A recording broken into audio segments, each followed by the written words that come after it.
My name is Matt Wixey. I work on the Threat and Vulnerability Management team at PwC, where I do pen testing and security research, and I lead the TVM research function.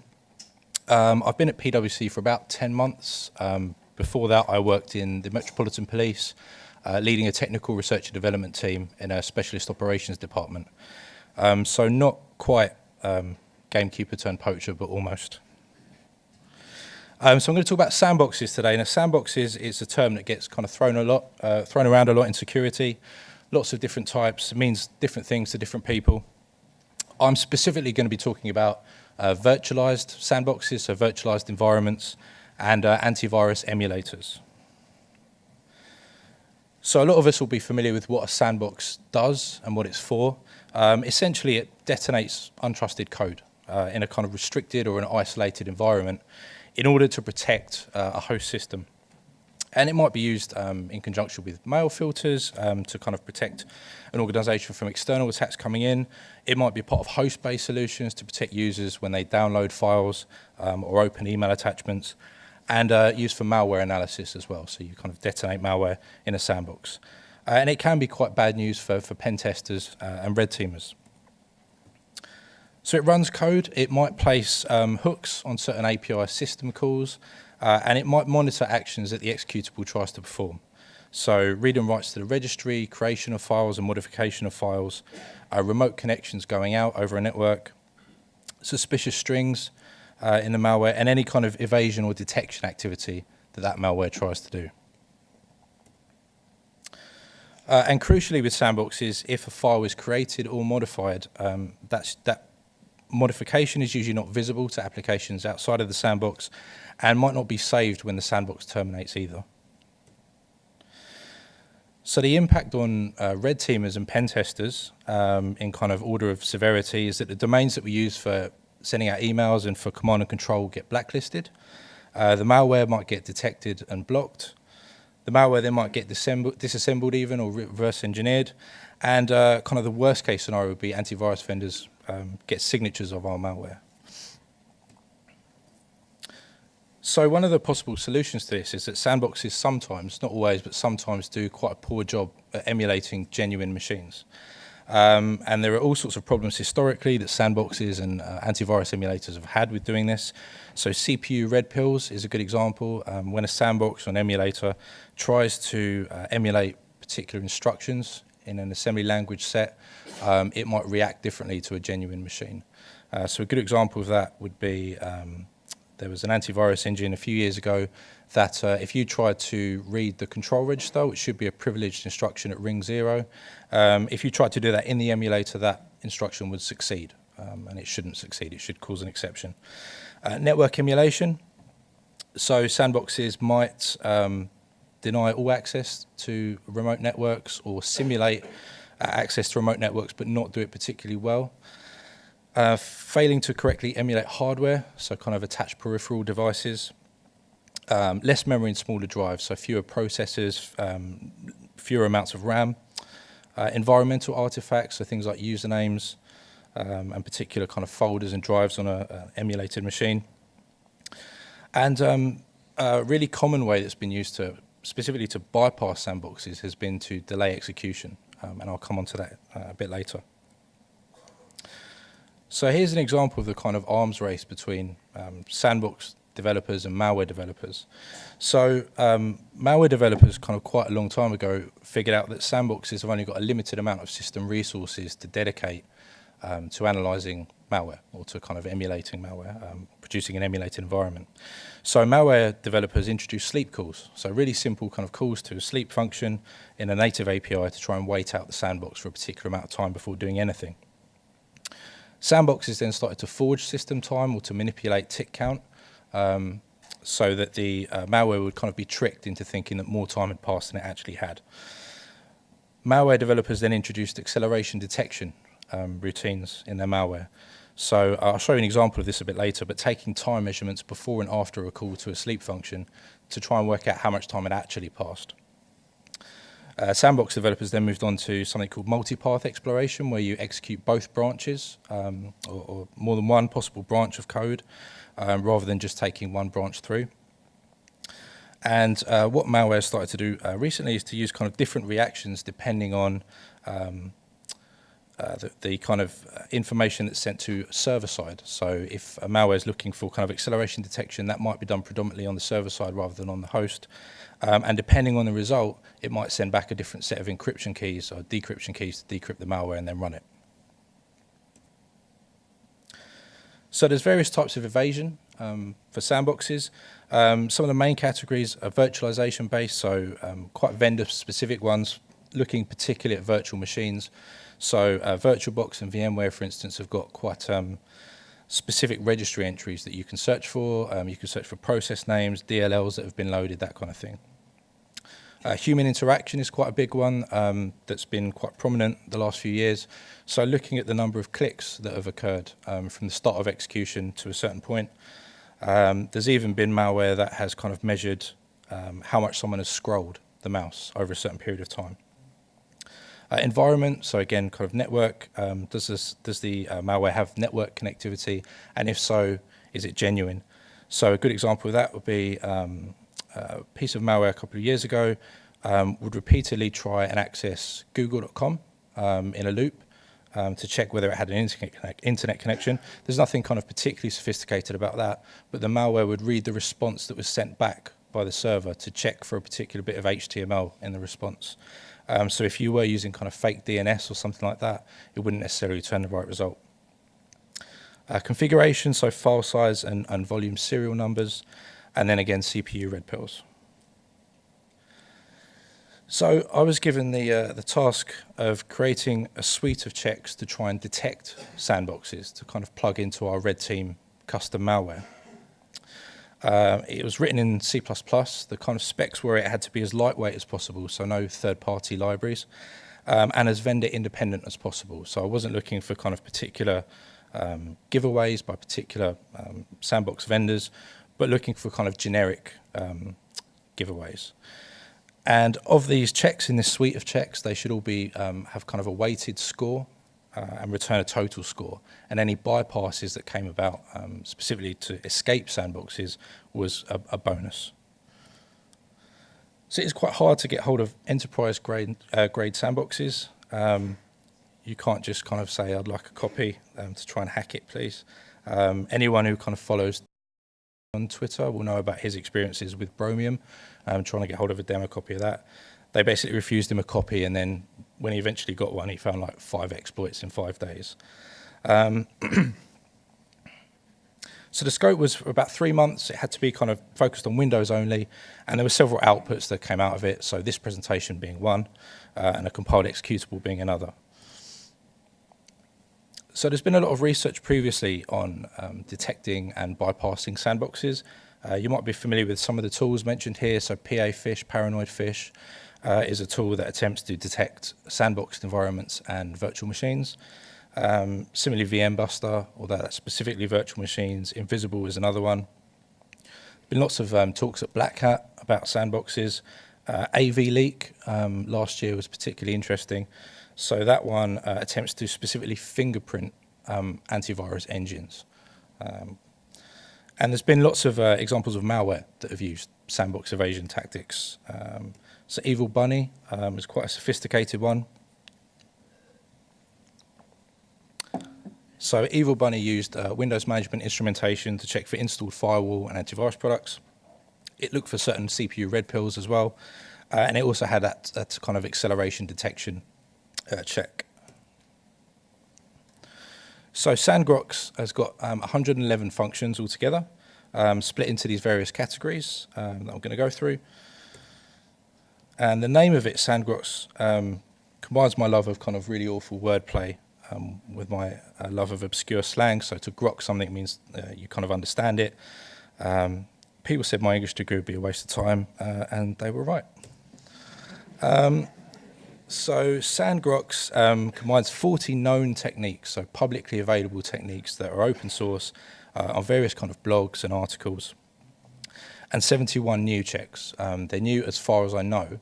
They might have been seen in the wild, but it's not something that I was able to find out. So for kind of demo purposes, the checks are compiled into one executable. and the results kind of increment a weighting score. If a sandbox is detected, it returns a kind of total score at the end. So the kind of intention behind this is, through testing this kind of single executable in various environments, we identify the most reliable checks and then incorporate them into our malware. So looking at the different categories, so sleep, which I kind of touched on before, at some point a sandbox or an emulator has to return execution back to the host. With all the kind of files coming into a network, all those bytes over the wire during a day, the sandbox can't spend an infinite amount of time analysing each file. So it kind of has to say, right, I'm going to have a maximum of, I don't know, 15, 20 minutes to look at a file, and then I have to move on to the next one. So in SandGrox, there are 8 checks. They're all aimed at acceleration detection and kind of waiting out the sandbox using common API calls. This wasn't particularly successful, this category, but here's an example. So what this particular check does is it takes 2 measurements. One measurement gets the current time. It then sleeps for 1 second and then takes another measurement and then compares those 2 measurements together. And if there's been some kind of acceleration, then it will return traced. Memory, so this was basically trying to overload the sandbox to kind of make it say, I can't kind of handle doing this intensive task, I'm going to quit. So what I was trying to do here was give it kind of quite computationally intensive tasks to do. So this is an example. This is just a really simple check. It just increments a massive amount. So the definition of max op here is about 10 million.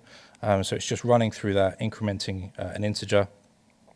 And then at the end of that loop, comparing the integer to the original definition. And we know that if that's not the case, then the sandbox at some point has kind of said, I can't handle this, I'm going to quit. So this was a lot more successful, this category. Hardware, so this was looking at how well the sandbox kind of emulates hardware devices and drivers. So things like kind of peripherals, processor checks. So this is a well-known check. Generally, if we're looking at sandboxes or even kind of VMs used for malware analysis, they're not going to have more than 2 processors, generally speaking. So what this check does, it just checks for the number of processors. If it's less than 2, it thinks that something might be going on. Assembly language. So this was by far kind of the biggest section of checks. 33 altogether, and this is looking at how sandboxes deal with kind of undocumented or privileged x86 instructions. So as I mentioned before with the control register 0 problem, this has historically been quite a big issue with sandboxes. And it's also looking at instruction performance as well. So here's an example of this. This is a performance check. And what this is doing is executing 2 different assembly instructions. A NOP instruction and a floating point division instruction. So on a normal kind of bare metal machine, what you'd expect to see is the NOP takes a very small amount of ticks and the floating point takes a lot longer. If those 2 are quite similar in the amount of time taken, then it's possible we're in a sandbox, that it doesn't kind of emulate that floating point instruction that well. Environment, so this was mostly sanity checks. So this is looking at kind of how the environment is configured. Now, with this one, this is kind of quite specific to corporate red teaming, because what a lot of these checks are doing is looking for factors that are symptomatic of a corporate environment. And if it doesn't find those, it suggests that maybe there's a sandbox running. Of course, that doesn't necessarily mean it is in a sandbox. It might be on someone's personal machine that's been affected by accident. But that's this one. So quite a few of these checks worked. Here's an example. So this check simply checks whether the malware is running in a genuine copy of Windows.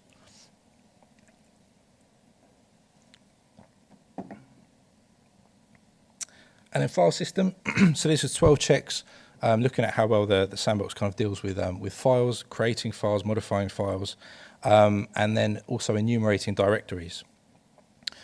So this particular check takes a particular folder and checks how many items are in it.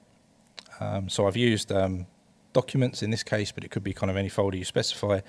And if there are less than an expected number of documents in that folder, we might be running in a sandbox.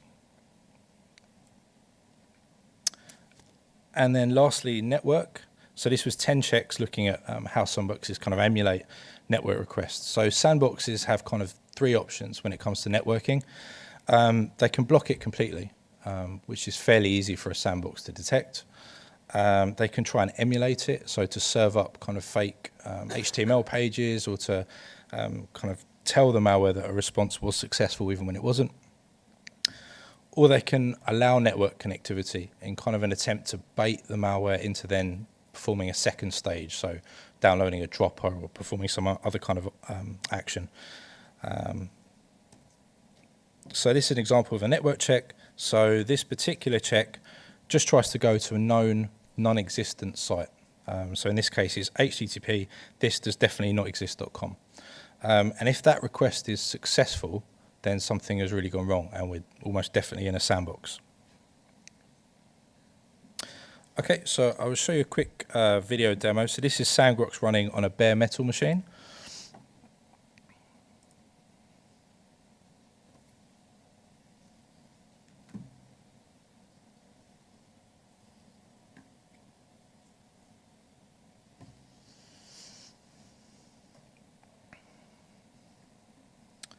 Okay, so just to zoom in on the weighting there. So the weighting is 2 out of 103 possible, so not a lot at all. And then this is SandGrox running in a popular host-based sandbox application.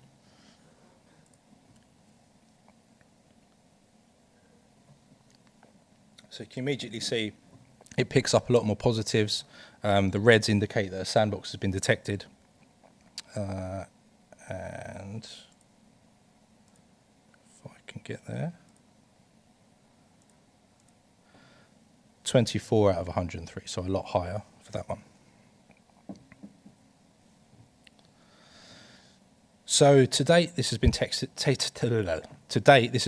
on 6 products: Antivirus, host-based sandbox products, and virtual machines, virtual machine vendors, and it successfully detected all 6 of those products as either sandboxes or VMs.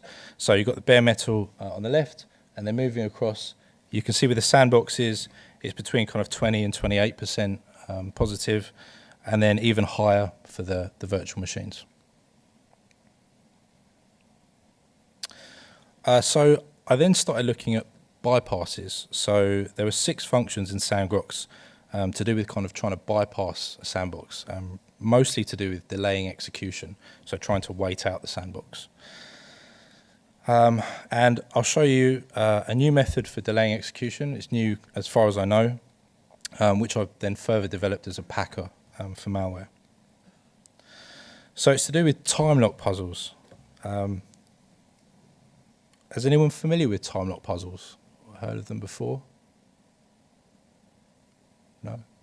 Okay, cool. So Timelock puzzles are timed release cryptography. It's a really cool concept. The solution to a particular puzzle can only be discovered after a certain amount of time. And the idea is that's real time rather than CPU time. And the goal, as described by Timothy May in 1996, is to send information into the future. So some examples of where you'd use this kind of in the real world would be for sealed bids at an auction, where you only want your bid to be kind of accessible after the auction is finished. To encrypt your diaries or memoirs, perhaps until kind of, after you've passed away. Key escrow, so you can only decrypt something after a certain amount of time is finished. And time capsules. So on that last one, there's currently a Timelock running at MIT in their computer science department that began in 1999 and shouldn't be finished until about 2033. So it should take about 35 years to solve. And you could use Timelock puzzles to evade antivirus and delay execution. So the kind of rough way that would work would be you'd encrypt the malicious payload. You'd then have a decryptor stub where you run the Timelock puzzle, and then after a certain amount of time the solution is found, you use that solution to decrypt the malicious payload, and then you'd run it, either in memory or by writing it to a new file and then executing it.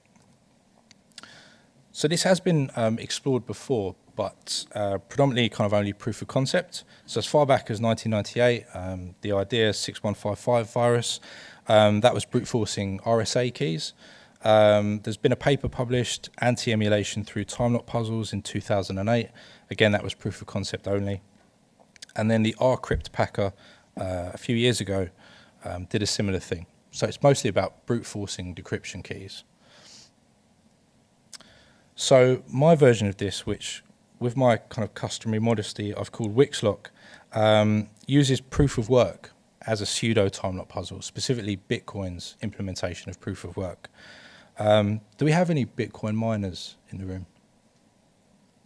One at the back. Have you got an ASIC? No? Okay. All right.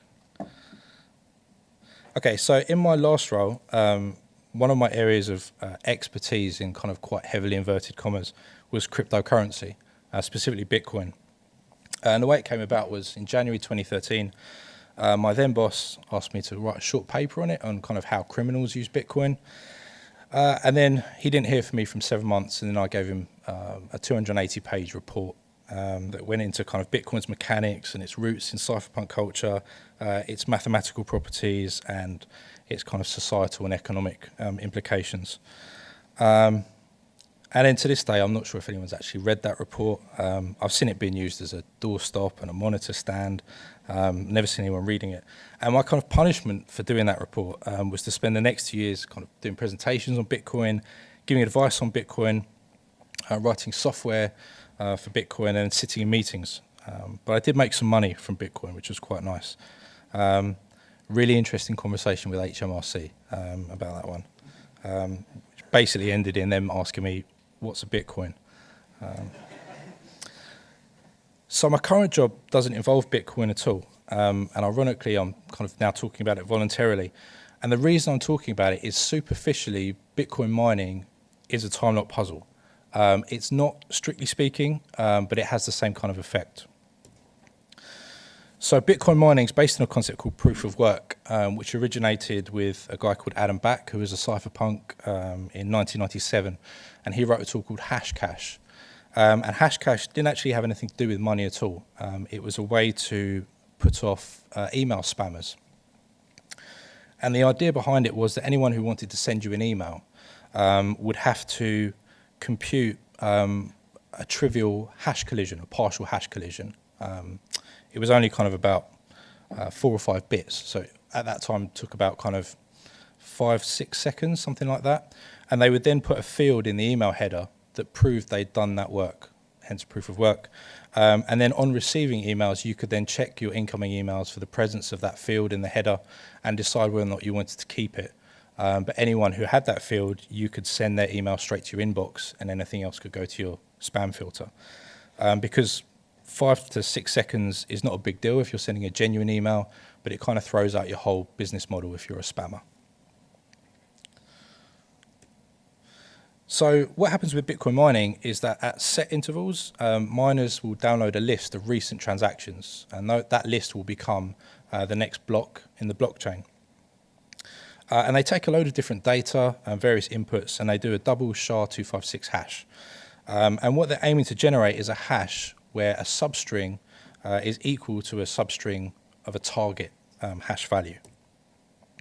So a really kind of crude example would be, does the hash that they produce have an equal or greater number of zeros in the first 5 digits compared to the same substring of a target value?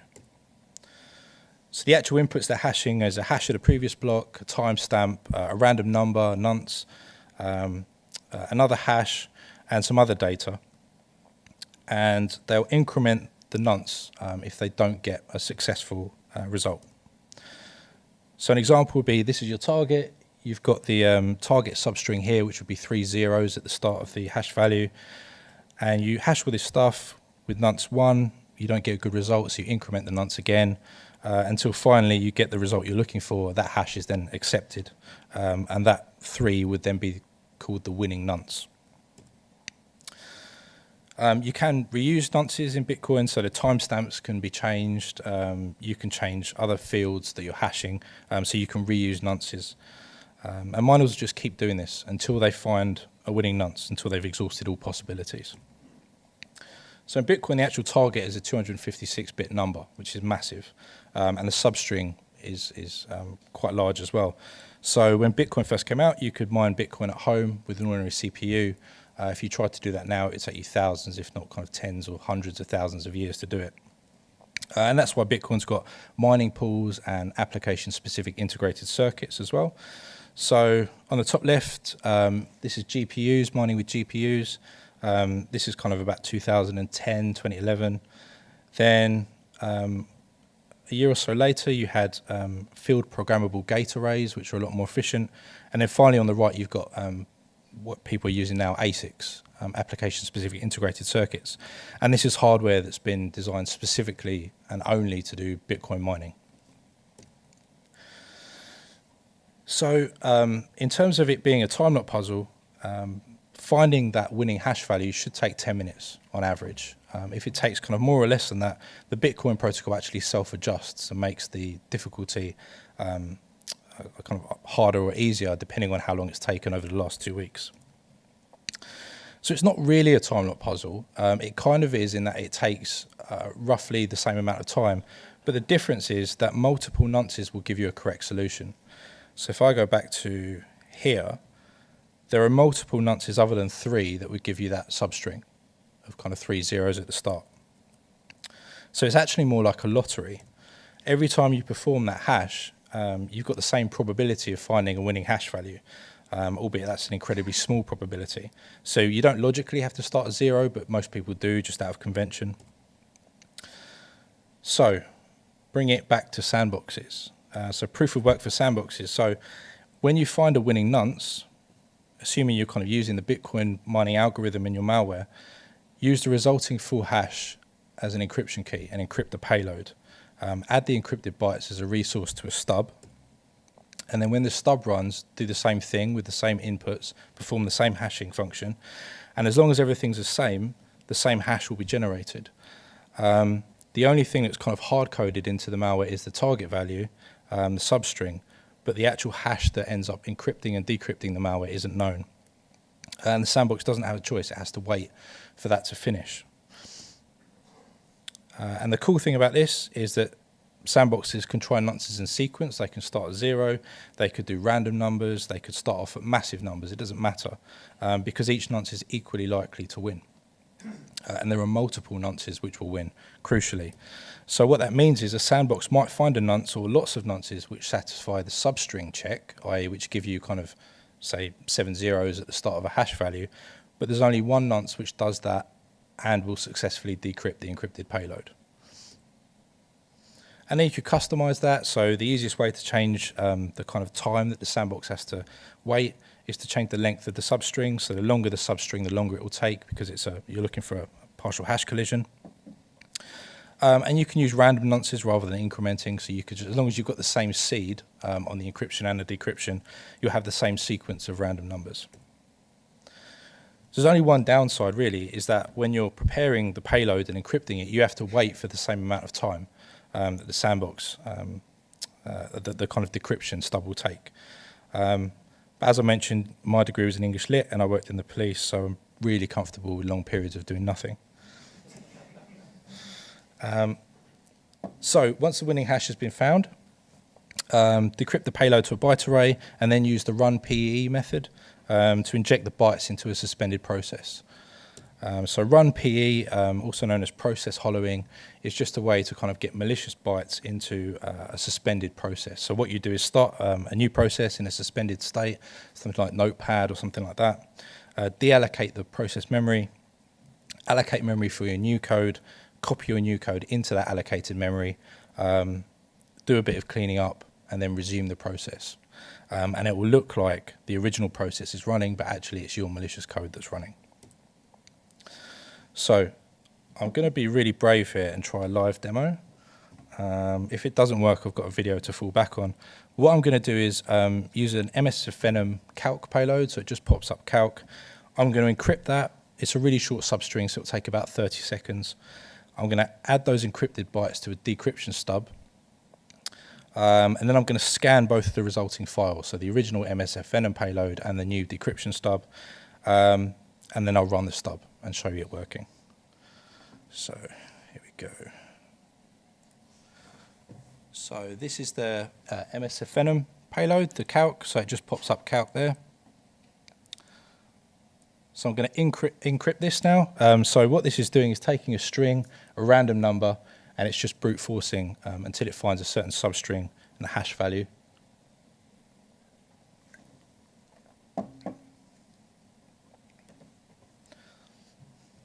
It seems a lot longer when you're up here. It is about 30 seconds, I promise.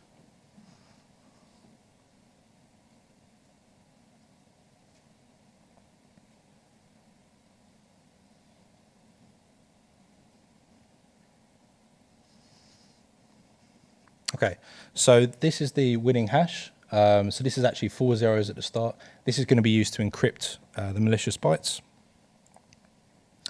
And it just tells us it's taking about 35 seconds. So we end up with this encrypted blob. If I kind of look at this, you can see that, yeah, that definitely is encrypted. So that's the encrypted MSFenum payload. So I'm going to open up my decryption stub. And I'm going to add that encrypted blob as a resource.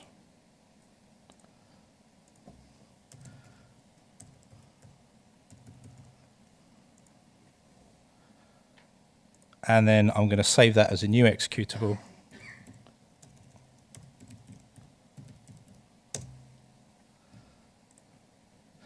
Okay, so I've got a new file here. So I'm going to copy the MSFenum payload over first. This is a fresh install Windows 7 running Avast free antivirus. So I paste this over. Suspicious item has been detected. So straight away it flags it as malicious. If I copy over the new executable, so the first thing I'll do is scan it, so it doesn't find a threat, which is cool.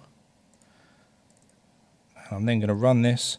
This will take slightly longer, about kind of 10 or 15 seconds longer, because this virtual machine's a bit slower.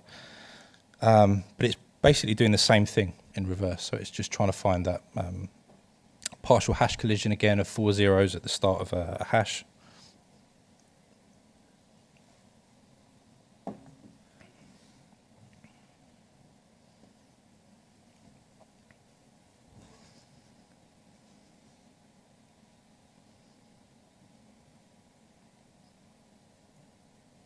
Okay, so it finds the same hash value, tells us the time, and then pops up calc without kind of alerting the antivirus.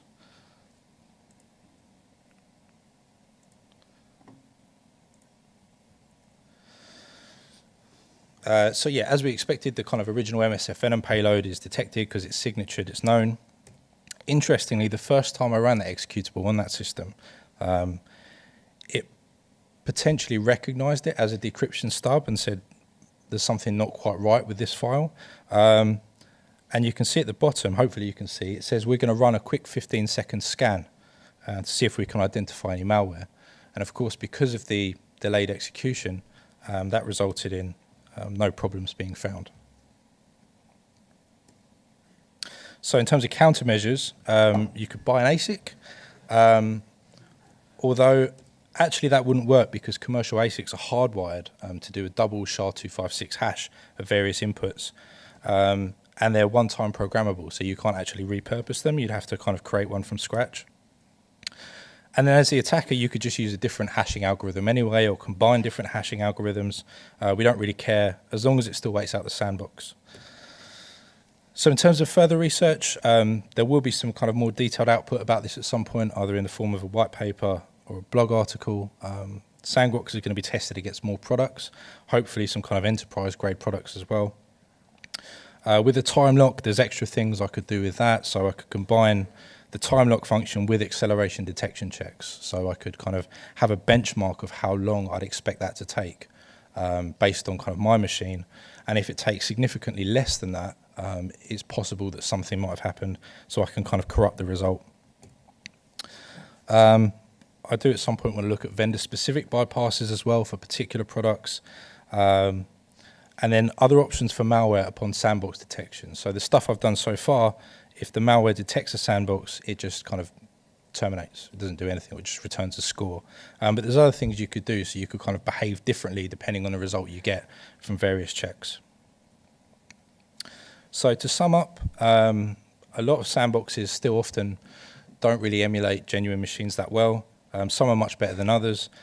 But interestingly, a number of the publicly available checks that are out there that people know about still work really effectively, which is interesting. And detection of sandboxes still remains relatively simple compared to bypasses, which are more difficult. But execution delay is definitely the most common method of sandbox bypassing or escaping, and there's a number of kind of creative ways you can do that. So my email address is there if anyone wants to get in touch, and my Twitter handle, and I'll be happy to take any questions. Thank you.